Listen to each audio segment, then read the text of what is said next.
in the audience tonight that has ever had their braces repossessed?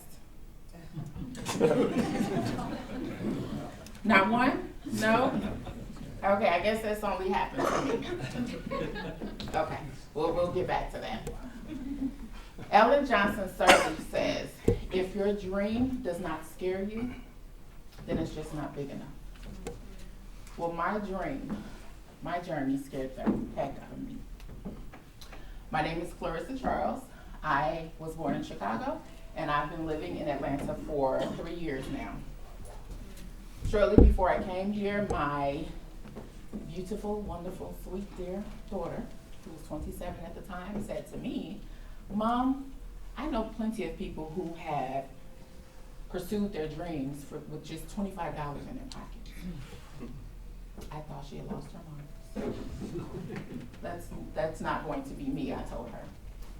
So, with U-Haul in tow, and a gentleman, a guy who I was dating at the time, offered to assist me with traveling and securing housing, helping me to look for housing in Atlanta.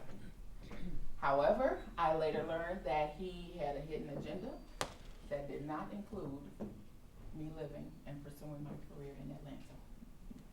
So I demanded immediately that he take me to Atlanta. He lived in Alabama. I had no family in Atlanta, had no idea where I was going, because I hadn't found a place at that time. I just knew I needed to get away to Atlanta. It was Atlanta or bust. So that was the day I met Grady. I wasn't feeling too well, and I had him to drop me off at Grady Hospital. Get it? The day I met Grady? I can get a little corny sometimes. So I was sitting in the hospital, because I figured that would also give me time to try to figure things out. So as I was sitting there, I noticed a staff member who appeared to be walking around looking at individual armbands, and she was putting people out. So I figured out, like, oh my gosh, I think these people are quote unquote homeless. So it was only a matter of time before she got to me.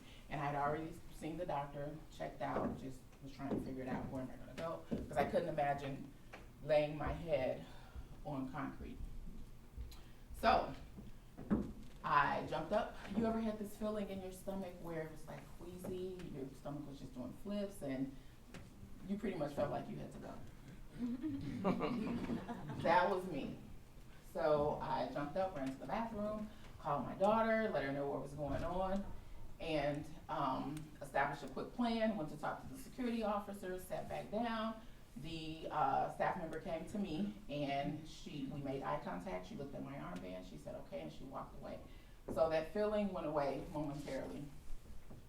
So I spoke with the social worker, per advice from the security officer, received a ride to my sister's house, which was also known at that time Atlanta Mission.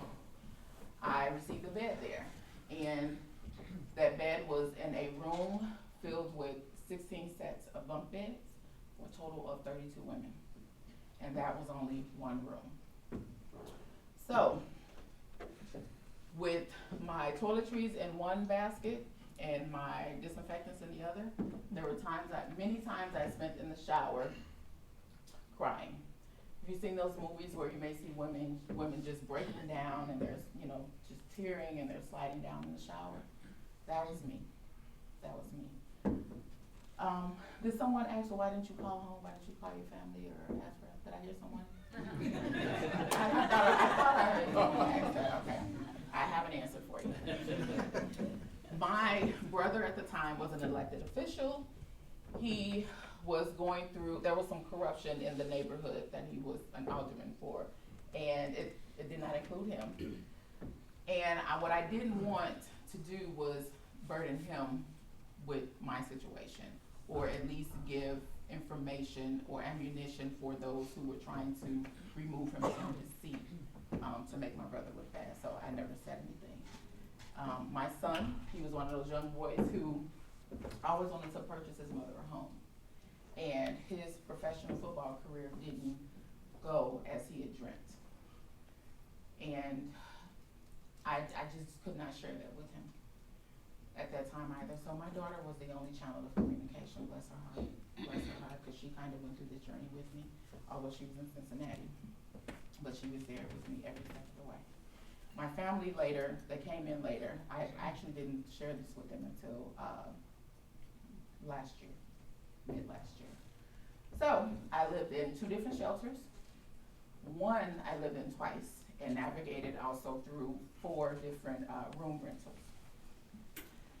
Throughout those challenges, I was able to graduate with honors, and as well as on the president's list from Atlanta Technical College.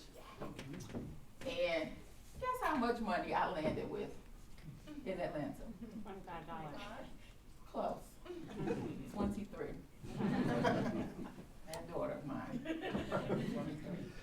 23. And doggone it, I'm going back to get my braces.